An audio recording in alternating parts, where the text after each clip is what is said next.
Monday, 8:56 a.m. The courtroom in downtown Stanton was unusually loud for the start of a trial. Lawyers shuffled papers, interns whispered over coffee, and the defendant leaned back in his chair with smug confidence. Then the door creaked. An elderly man walked in slowly, carrying a faded leather briefcase. His coat was neatly pressed but clearly old, his shoes slightly scuffed, and his glasses sat too low on his nose. His silver hair was pulled back into a small tie, revealing deep wrinkles and quiet eyes. The laughter started almost immediately. "Courtroom's that way, Grandpa," one of the junior attorneys smirked. "Hope you're not lost. The retirement center is 2 blocks over," another one chuckled. A young paralegal pointed and whispered to her colleague, "He must be a witness or something." But the old man didn't react. He walked with calm precision to the side bench, placing his briefcase beside him. Slowly, he opened it and took out a manila folder, flipping through its contents with gloved fingers. The defendant, a man in his 40s named Mitchell Vance, scoffed. "We got senior citizens showing up now? What is this? Court or bingo night?" The judge's chair at the front of the room was still empty. Everyone was waiting and mocking. Until the bailiff stepped forward, looked around and cleared his throat. "Ladies and gentlemen, please rise." The room fell into confused silence. "All rise for the Honorable Judge Ezra Hawkins presiding." The old man stood up, tucked his glasses back in place, and walked calmly to the judge's bench. Mitchell Vance stood frozen, mid-laugh, as Judge Hawkins took his seat. The courtroom's buzzing whispers died like a switch had been flipped. Some looked at each other in disbelief, others at their phones, frantically Googling his name. "Ezra Hawkins?" one attorney whispered under his breath. "Wait, that Ezra Hawkins? He retired years ago." The bailiff laid a small folder before the judge and handed him a polished wooden gavel. Hawkins adjusted the microphone and spoke with a voice that was steady and surprisingly strong. "Good morning.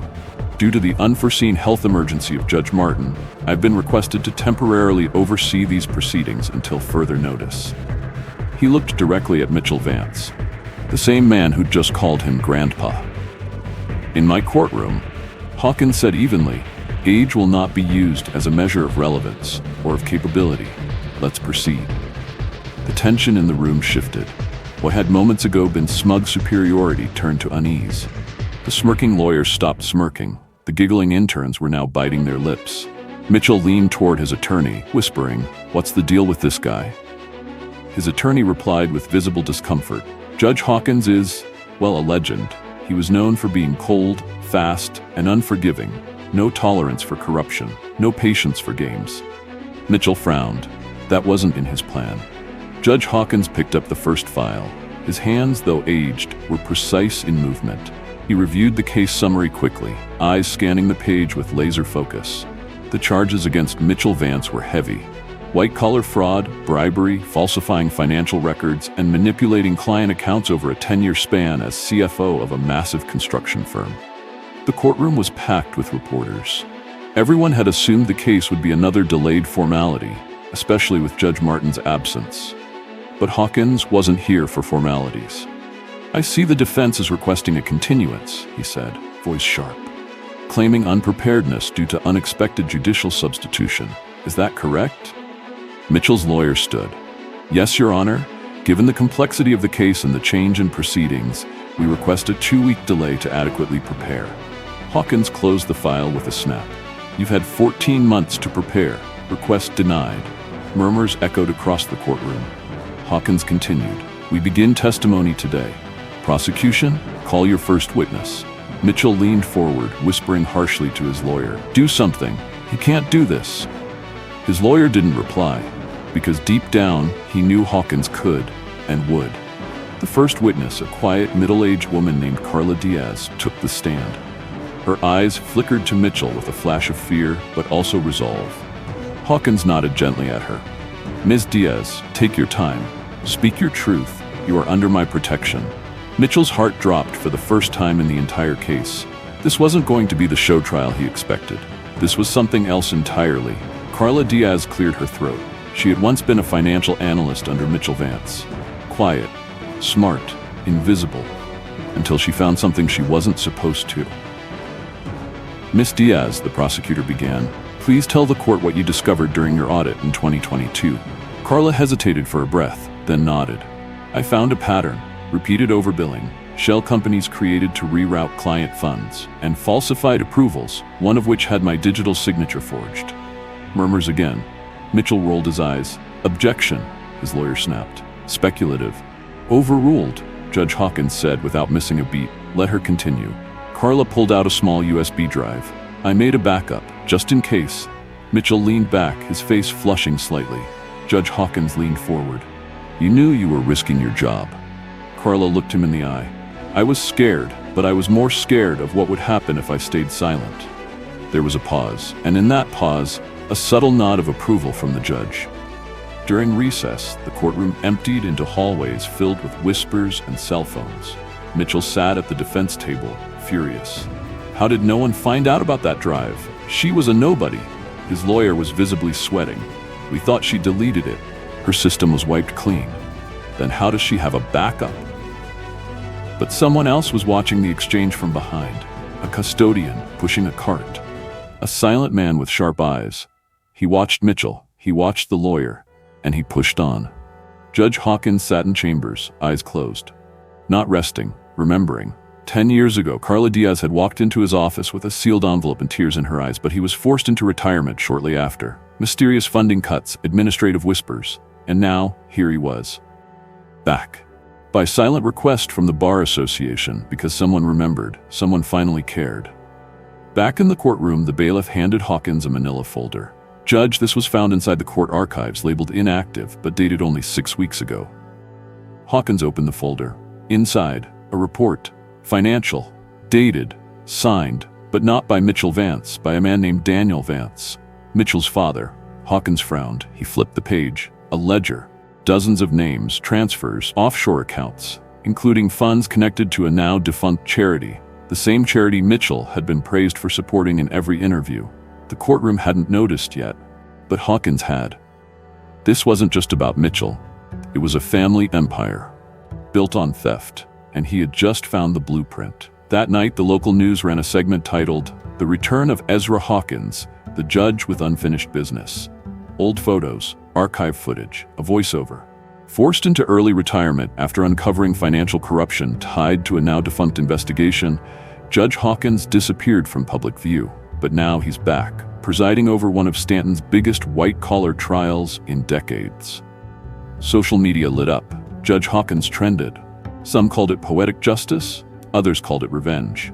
Mitchell sat in his luxury condo, staring at his flat-screen TV in silence. His father's name was on the screen, and his father was dead.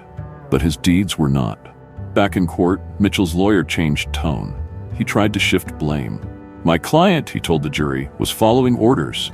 These documents point to a system built by someone else. Judge Hawkins raised a brow. Are you asserting that your client had no knowledge of the fraudulent transactions signed under his name? The lawyer hesitated. I'm asserting he was manipulated. By a deceased man? A few jurors smiled, but Hawkins did not. Then let's call the next witness, Hawkins said, someone who knew both father and son. The room grew quiet. The next witness was Ezra Hawkins himself. He stepped down from the bench. The courtroom gasped. I've recused myself for the next testimony, he said. Judge Simmons will preside temporarily. Another judge entered the room, and Hawkins took the stand. Ezra Hawkins, now wearing a dark suit instead of robes, sat upright as he faced the jury. He spoke slowly, deliberately. In 2013, I was investigating charity fraud in connection with a family-run construction empire. I received internal documents pointing to a system of fake invoices, false donations, and forged approvals. Who gave you the documents? The prosecutor asked. A whistleblower, now deceased. He glanced toward Mitchell. Her name was Elena Vance, Mitchell's aunt. Gasps filled the room. Mitchell clenched his fists.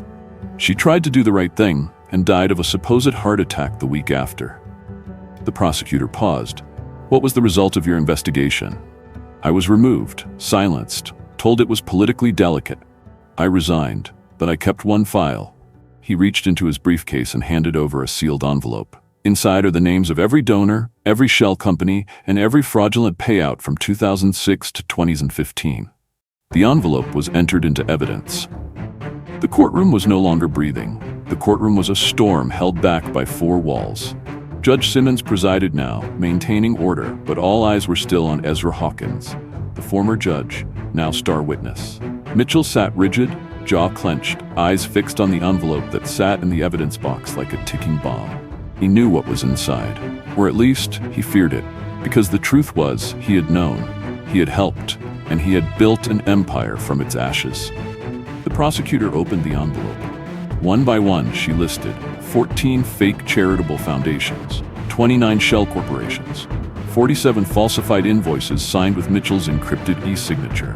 The court clerk read them out loud, one by one, for the record. The jury listened, eyes wide. Reporters scribbled frantically. Judge Simmons looked toward Mitchell and said, "Do you wish to respond, Mr. Vance?" But Mitchell didn't answer. He stared at Hawkins instead. "You think this redeems you?" he growled. "Coming back in here like some old Western sheriff?" Hawkins met his gaze. "I don't need redemption," he replied. "But your victims deserve truth." Mitchell's voice broke. "You don't understand what it's like, growing up with a man like Daniel Vance." "I do," Hawkins interrupted, his tone cold. "I saw what he did to Stanton and to his family." The courtroom was silent. Mitchell slowly stood. His lawyer pulled at his coat. "Sit down." But Mitchell didn't. "I want to testify." They swore him in, and for the first time, Mitchell Vance told the truth. He began not with money, but with fear. "My father," he said, "wasn't just ruthless in business. He was ruthless at home. Everything I have, everything I know, it came from obeying him." He described childhood threats, business meetings that felt more like interrogations. He recalled signing forms he didn't understand at 17, receiving money into accounts he didn't open, and eventually, learning to like it. "To survive him, I had to become him," he said. "But then he died," the prosecutor said, "and you didn't stop." Mitchell hesitated. "No," he said, "I didn't." He admitted expanding the fraud, creating new fronts, manipulating contracts, hiring accountants to clean the books, and threatening those who asked too many questions. Carla Diaz stared at him from across the room, trembling. "And Elena Vance?" the prosecutor asked. "My aunt," Mitchell whispered. "She warned me. She said she'd tell Ezra everything." "What happened next?" "I sent a message." A gasp. "You ordered her death?" "No, but I hired someone to scare her, just to warn her. She died the next day. I don't know how. I never knew if that was me." Tears welled in his eyes for the first time. The room shifted again, not toward forgiveness, but toward reckoning. 3 days later, the jury returned. Mitchell Vance stood. He looked older now, weaker. Judge Simmons, back behind the bench, asked the jury foreman, "Has the jury reached a verdict?" "We have, Your Honor." The clerk read, "On the count of conspiracy to commit fraud, guilty. On the count of financial deception, guilty. On the count of obstruction of justice, guilty. On the count of involuntary manslaughter, in relation to the death of Elena Vance, guilty." Mitchell exhaled. Just once. Ezra Hawkins sat quietly in the gallery now. No longer judge, no longer witness. Just a man. The court thanked the jury. Mitchell's sentencing was scheduled for the following week, but he had one final request. He turned toward Hawkins. Would you speak with me?" Inside a quiet room, away from the court, Mitchell sat across from Hawkins. Just two men and time. "I always knew who you were," Mitchell said. "You were the one man my father feared." Hawkins didn't respond. I think I wanted to be like you, but I didn't know how." Hawkins finally looked at him. "It's never too late to make peace," he said, "but it's also never painless." Mitchell nodded, then looked down at his cuffed hands. "Tell Carla, I'm sorry." Outside, the courthouse steps were flooded with reporters, but Ezra Hawkins walked past them quietly. No cameras, no speeches, just a brief smile toward the sun and the wind on his coat. Justice had taken its time, but it had arrived.